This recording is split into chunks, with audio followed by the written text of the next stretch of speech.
The lights go down, the band walks out, a guitar starts, soft at first, and then the drums come in, and within 60 seconds a room full of people has their hands in the air, eyes closed, voices rising together on the chorus. Somebody in the back is crying. Somebody up front hasn't stopped smiling since the first verse. And afterward, everyone says the same thing walking out to their cars. Man, worship was so good tonight. That's the picture almost every one of us carries in our head when we hear the word worship. It's a genre. It's a playlist you put on during your commute. It's the 25 minutes before the sermon starts. It's the emotional swell of a chorus building to a bridge, the kind of moment that makes the hair on your arms stand up. And nobody's wrong to feel something in that room. But somewhere along the way, we made a quiet trade. We let worship become a synonym for music, so completely that most people, if you stopped them on the way out of church and asked what worship actually means, would describe a sound before they'd describe anything else. Here's the question that should stop you cold. What if you opened your Bible, went back to the original language, and found out the word underneath worship has nothing to do with singing at all? No melody, no instrument, no stage. What if the word is actually about something your body does, not something your voice does? So try this experiment for a second. Take your Bible and go to every single place the word worship shows up, from Genesis to Revelation.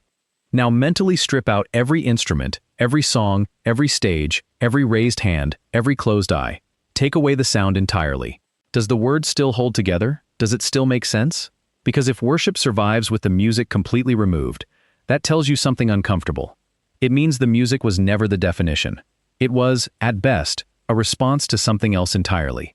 And once you see what that something else actually is, you can't unsee it, and you can't hide behind a Sunday set list again. The primary Greek word translated worship in the New Testament is proskuneo, and it has nothing to do with sound. It's a physical, postural word. It means to bow down, to fall prostrate, literally, to kiss toward someone in a gesture of submission, the way a subject would lower themselves before a king. Not a note, not a chorus, a posture. And if that's true, it means worship in Scripture was never primarily about what came out of your mouth in a song. It was about what your whole life bows to. Worship is a position, not a performance. Let's take proskuneo apart piece by piece, because the structure of the word itself is the argument. It's built from two smaller Greek words. Pros means toward, in the direction of, facing. Kuneo means to kiss. Put them together, and you get a word that literally pictures someone moving toward another person and kissing the ground in front of them, or kissing their feet, or kissing the hem of their robe. This wasn't a strange or invented image for the original audience. It was the everyday language of the ancient Near Eastern royal court. When a subject came into the presence of a king, they didn't wave, they didn't sing an anthem, they dropped to the ground, face down, and stayed there until given permission to rise. Proskuneo is court language. It's the vocabulary of absolute submission before someone with total authority over your life. So when the New Testament says the wise men worshipped the infant Jesus, or the disciples worshipped him after the resurrection, the word underneath is telling you exactly what happened physically. They hit the ground, not because a song moved them, because they recognized who they were facing. But here's where it gets even more interesting, because proskuneo isn't the only word in play. The New Testament also uses a second Greek word, latreo, which is often translated worship or serve in English Bibles, and it means something almost entirely different. Latreo refers to service, to the ongoing work of ministry, the ancient picture of a servant laboring on behalf of someone else, day after day, task after task. Paul uses it when he talks about presenting your body as a living sacrifice as your reasonable service.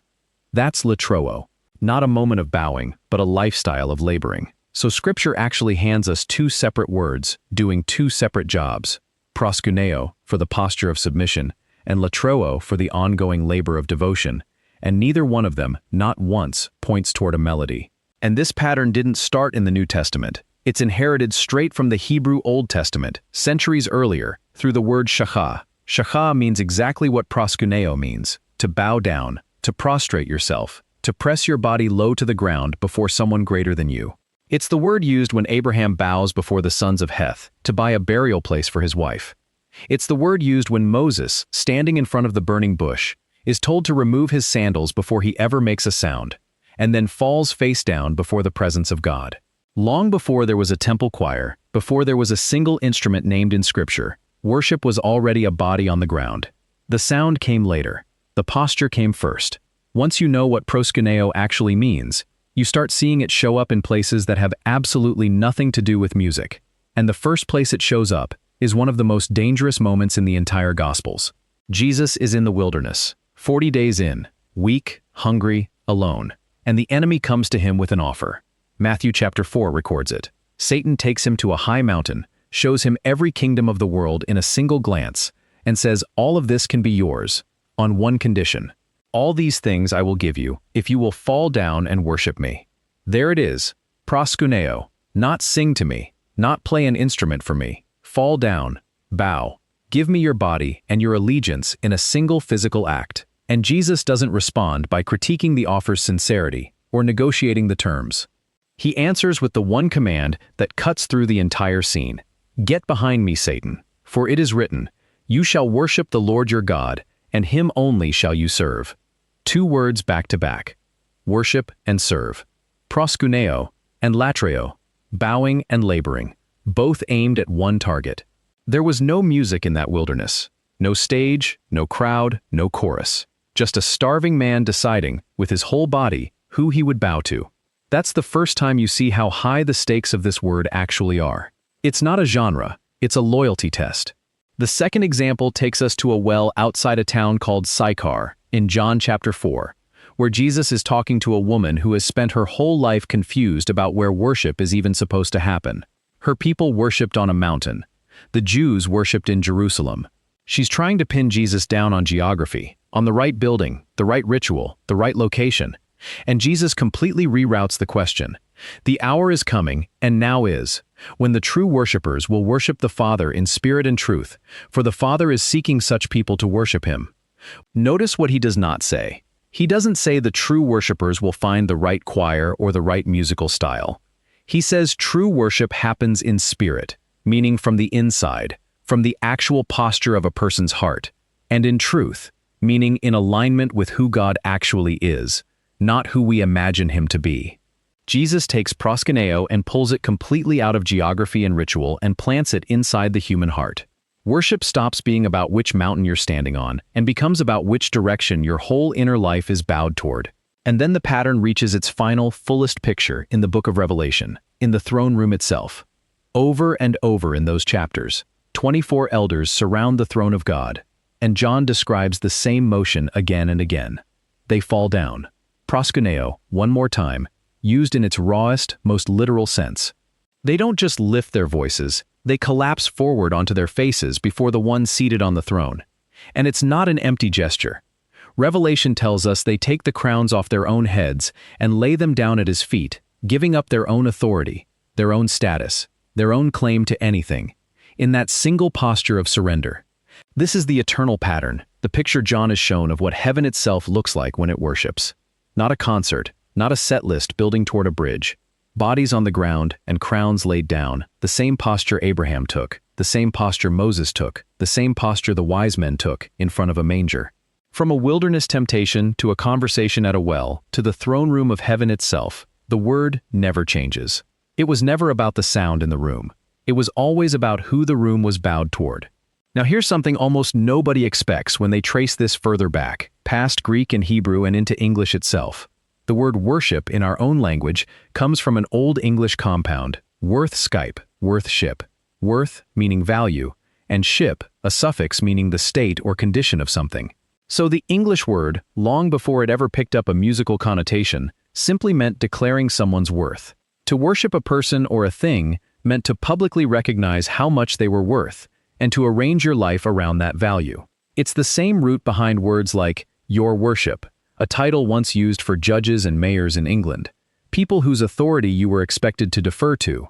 There was no melody hiding inside that word. There was only a declaration of worth, backed up by how you actually treated the person in front of you. So where did the modern equation of worship and music actually come from? It's far more recent than most people assume. Worship music, as a category, a genre with its own charts, its own industry, its own section in a streaming app, is largely a 20th century development tied to the rise of contemporary Christian music and modern church culture. That doesn't make the songs wrong or the emotion in that room fake, but it does mean the music didn't create the category of worship. It borrowed the name. It attached itself to a word that already meant something much older, much heavier, and much more physical than a chorus. The industry took the word. The word was never really about the industry. Imagine two soldiers standing on the same base. Every single morning, the first soldier stands at attention while the flag goes up, and he sings the national anthem beautifully. His voice carries across the whole yard. Other soldiers stop what they're doing just to listen. There's real feeling in it, real pride, and by the time he hits the final note, some of the younger recruits nearby have goosebumps on their arms. But when the orders come down, that same soldier hesitates. He questions the assignment. He drags his feet on the hard missions. He shows up late when it's inconvenient, and he quietly does his own thing whenever nobody's watching closely enough to notice.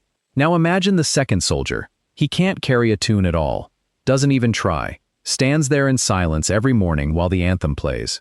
But the moment an order comes down, he's already moving. No hesitation, no negotiation, no version of the mission that's more comfortable for him. Whatever is asked, wherever he's sent, whatever it costs him personally, he's there, fully, every time, whether anyone is watching or not. Ask yourself honestly, which one of those two men is actually loyal to that flag? Which one is the one you'd trust your life to if things went bad? It was never the man with the beautiful voice. It was the man whose life was already bowed toward obedience before a single order was ever given. That's the picture proskuneo has been describing this whole time. Worship was never primarily what came out of your mouth on a Sunday morning. It's what your life bows to on every other day of the week. In the decisions nobody applauds, in the moments no one is filming, in the small, quiet obedience that never makes it onto a highlight reel. You can sing every word of every song with your eyes closed and your hands raised and still not be worshiping. And you can never sing a single note in your life and be worshiping with everything you have. So what do we actually do with this? Let me give you 3 things to carry out of here with you. First, understand that music can absolutely be an expression of worship, but it was never the definition of it. There's nothing wrong with raising your hands during a chorus, with feeling something real when the room sings together. That can be a genuine overflow of a heart that's already bowed. But don't let that be the only place you locate your worship. Don't outsource the whole of your devotion to 25 minutes on a Sunday, as if showing up and singing loudly settles the account for the week. Proskuneo was never asking for your best vocal performance. It was asking for your posture. Second, if worship is fundamentally about posture and not volume, then it has to be measured across the whole week, not just inside the building. It's measured in the obedience nobody claps for. It's measured in whether you actually bowed to what God asked of you on Tuesday afternoon, in the conversation you didn't want to have, in the compromise you refused to make when it would have been easier to fold. A life can be loud on Sunday and completely silent toward God the other 6 days. That's not worship. That's a performance with good acoustics. Third, and this is the question I want to leave sitting with you. What are you actually bowing to right now? Because everyone is bowed towards something. It might be your phone and the pull of attention and approval every time it buzzes. It might be money and the quiet way it dictates every decision you make. It might be comfort or how you look to other people or the need to be right. None of those things come with a soundtrack, but they are still receiving your proskuneo, your posture, your submission, whether you've ever called it worship or not. The real question was never what's playing through your speakers. It's what your life is bent toward when no one is watching and nothing is playing at all.